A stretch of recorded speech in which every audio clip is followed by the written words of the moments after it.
Hello दोस्तों, कैसे हैं आप? उम्मीद करता हूँ आप सब लोग अच्छे होंगे और स्वस्थ होंगे।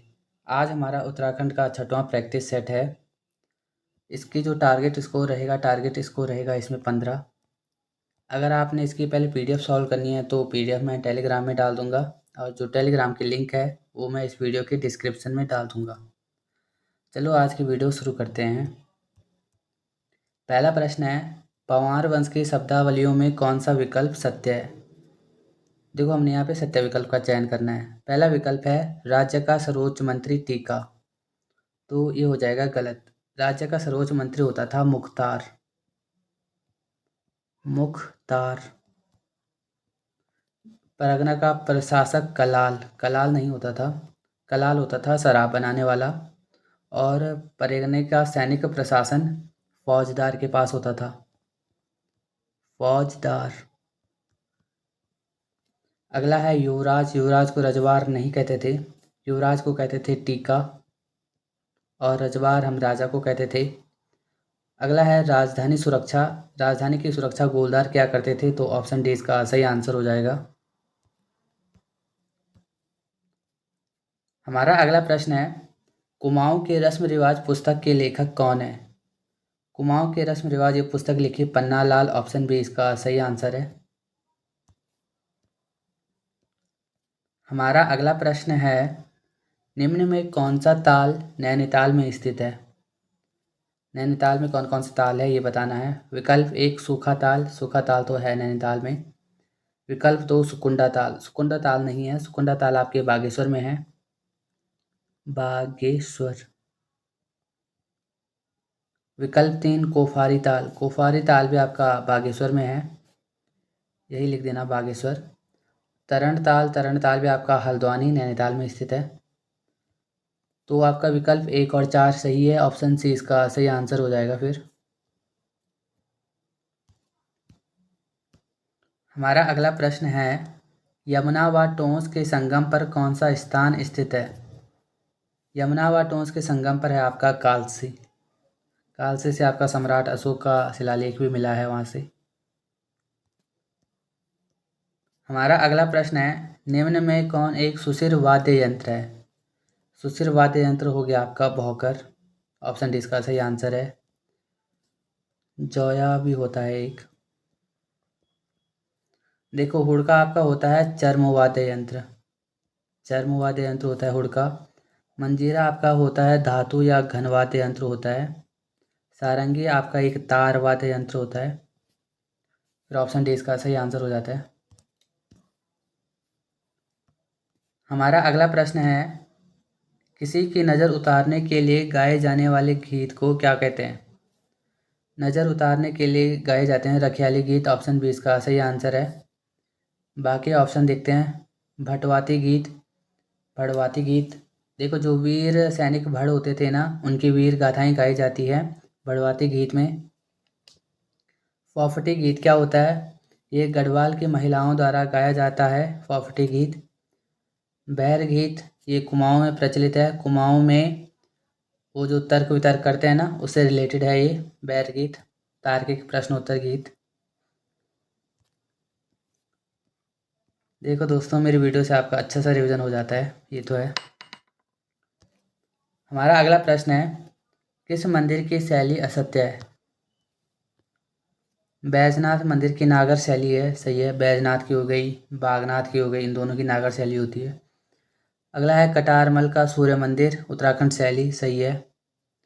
चैती मंदिर मुगल शैली, सही है। तुंगनाथ मंदिर की द्रविड़ शैली, तो ये वाला ऑप्शन गलत है। तुंगनाथ की है आपकी कत्यूर शिखर शैली, ठीक है, कत्यूर शैली। तो असत्य कथन बताना था, तो ऑप्शन डी गलत है, तो ऑप्शन डी इसका सही आंसर हो जाएगा फिर इस प्रश्न का। बैजनाथ मंदिर कहाँ है? बैजनाथ मंदिर आपका बागेश्वर में। कटारमल का सूर्य मंदिर कहाँ है? ये है अल्मोड़ा में। चैती मंदिर कहाँ है? उधम सिंह नगर में। उधम सिंह नगर में कहाँ? काशीपुर में, ठीक है। हमारा अगला प्रश्न है, किस जनजाति के इष्ट देव खड़गाभूत व पछावन है? पछावन देव है, तो ये सब है आपका थारू जनजाति में। ऑप्शन सी इसका सही आंसर हो जाएगा। देखो मैं आपको एक ट्रिक बताता हूँ जिससे आपको ना थारू जनजाति के सारे देवता याद हो जाएंगे, कौन कौन से देव हैं उनके। तो ट्रिक लिखना आप, काका पान बड़ा भूखा है, भूखा है, ठीक है। काक पान बड़ा भूखा है। तो का से आ जाता है आपका क्या, कोरोदेव। का से आ जाता है आपका काली। पा से आ जाता है आपका पछावन। ना से आ जाता है आपका नगरियाई। बड़ा से आ जाता है आपका बड़ा बाबा। भू से आ जाता है आपका भूमिया। खा से आ जाता है आपका खड़गा भूत या खड़का देव, ठीक है। ये सारे के सारे हैं आपके थारू जनजाति के देवता। ये है भोटिया। भोटिया के कौन कौन से देवता हैं। तो भोटिया के हो गया एक साईं देवता। खोए गए पशु को खोजने के लिए साईं देवता की पूजा होती है। एक आता है घंटाकर्ण देवता। बुग्यालों में पशु के देवता होते हैं, पशु की रक्षा करते हैं। इसके अलावा आते हैं सिधवा विधवा, और एक भूमियाल भी है भोटिया का। अब और देखते हैं। भोटिया के मैंने बता दिया आपको। एक ये देख लेते हैं पहले यहाँ राजी। राजी के आपका मलयनाथ, गणयनाथ, सैम, मल्लिकार्जुन, छुरमुल, ये सारे राजी के हैं। फिर आता है बोक्सा के। बोक्सा की भी एक अच्छी सी ट्रिक है, सहज चाक। इससे आपको बोक्सा के सारे देवता याद हो जाएंगे। सा से होता है आपका साकरिया। हा से होता है हुल्का। जा से होता है ज्वालपा। चा से होता है चौमुंडा। खा से होता है खेड़ी। ये सारे हैं बोक्सा के। अब हमारा अगला प्रश्न है, निम्न को सुमेलित करना है। गढ़वाल का महर्षि कहा जाता है तारादत्त गैरोला को। गढ़वाल का दानवीर घनानंद खंडूड़ी को कहा जाता है। गढ़वाल का हातिम ताई कुंवर सिंह नेगी को। और गढ़वाल पत्रकारिता का जनक तो ये कहा जाता है गिरिजा नैथानी को, गिरजा प्रसाद नैथानी को, ठीक है। तो ये हो जाता है आपका 2 1 3 4। 2 1 3 4 ऑप्शन बी इसका सही आंसर हो जाता है। फिर हमारा अगला प्रश्न है, मधुमिताबिष्ट का संबंध किस खेल से है। मधुमिताबिष्ट तो ये संबंध है बैडमिंटन से। ऑप्शन बी इसका सही आंसर है। हमारा अगला प्रश्न है, रानीखेत छावनी की स्थापना कब हुई या कब बनी थी रानीखेत छावनी। तो ये बनी थी 1869 में। ऑप्शन बी इसका सही आंसर है। देखो 1815 में आपकी बनी थी अल्मोड़ा छावनी। लिख लेता हूँ, अल्मोड़ा छावनी। 1887 में बनी थी आपकी लैंसडाउन की छावनी, लैंसडाउन छावनी। और 1853 में बनी थी आपकी रुड़की की छावनी, रुड़की छावनी, ठीक है। आपने कमेंट करना है, एक मैंने बता भी रखा है ये पहले वाले प्रैक्टिस सेट में, कि किस किले को रुड़की के ग्राम की संज्ञा प्राप्त है, ठीक है।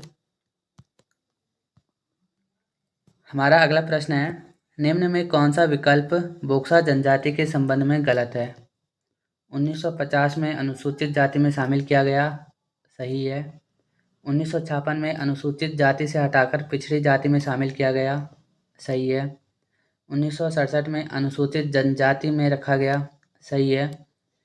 1971 में आदिम जाति की सूची में शामिल, तो ये हो जाता है गलत, क्योंकि ये रखा गया था 1981 में, ठीक है। तो हमने क्या करना था यहाँ पे, गलत कथन का चयन करना था ना, तो ऑप्शन डी गलत है। तो ऑप्शन डी इसका सही आंसर हो जाता है फिर, ठीक है। हमारा अगला प्रश्न है, मुख्यमंत्री त्रिवेंद्र सिंह रावत ने गैरसैंण को ग्रीष्मकालीन राजधानी बनाने की घोषणा कब की थी। तो यह घोषणा हुई थी 2020 में। ऑप्शन बी इसका सही आंसर है। हमारा अगला प्रश्न है, निम्न में कौन सा बांध या परियोजना पिथौरागढ़ में स्थित है।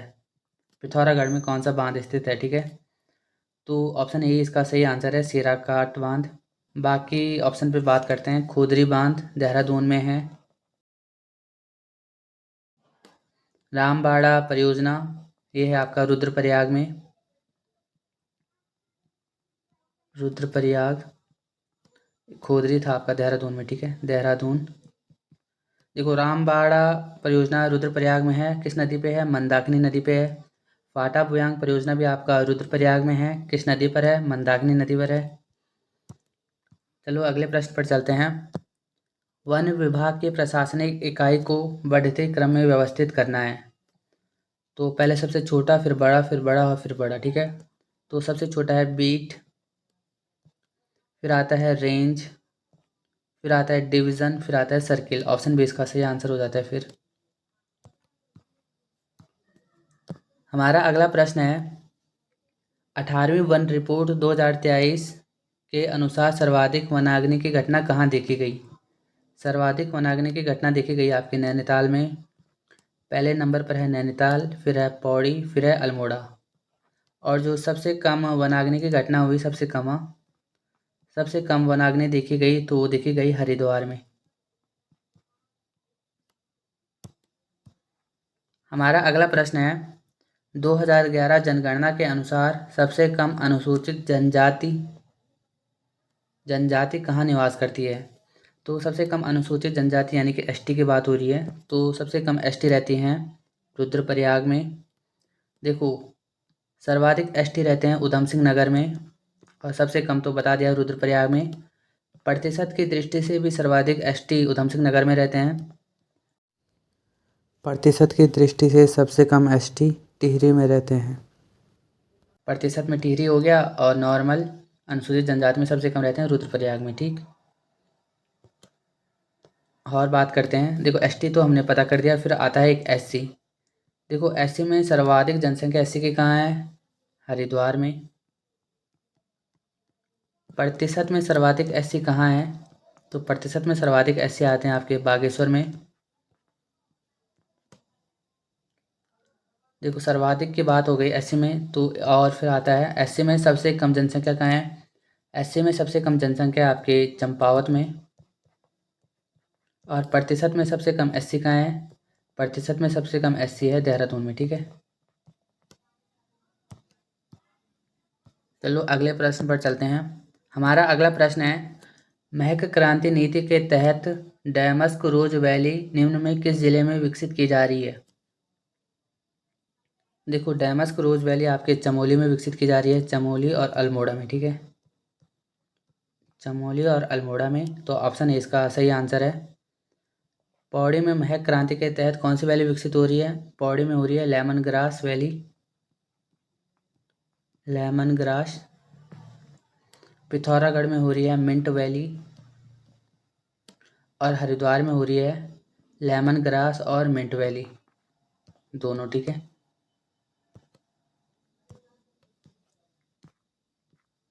हमारा अगला प्रश्न है एक जिला एक उत्पाद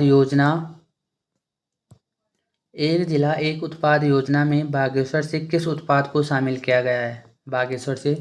बागेश्वर से शामिल है कीवी। ऑप्शन डी इसका सही आंसर है। देखो मत्स्य में ओडीओपी में शामिल है, मत्स्य में शामिल है चमोली। हल्दी में शामिल है, हल्दी कहाँ का है? पिथौरागढ़ का। ओडीपीओपी में है, ठीक है। One district one product, Pithoragarh. अदरक कहाँ का है? टिहरी का। ये सारे एक जिला एक उत्पाद योजना है, ठीक है। और हमारा इस सीरीज का आखिरी प्रश्न है निम्न में कौन सा आंदोलन अनसुया प्रसाद बहुगुणा के नेतृत्व में हुआ था? तो यह हुआ था कंखुड़ा खाल आंदोलन। ऑप्शन ए इसका सही आंसर है। पानी राखो आंदोलन तो सबको पता ही है, सच्चिदानंद भारती। टाडा मंडी हुआ था उमराव सिंह रावत, गुजड़ो आंदोलन तो पता ही है, राम प्रसाद नौटियाल, ठीक है। दोस्तों अगर आपको यह वीडियो पसंद आती है तो वीडियो को लाइक करना और एक अच्छा सा कमेंट भी कर देना। चलो दोस्तों इस वीडियो में इतना ही, धन्यवाद।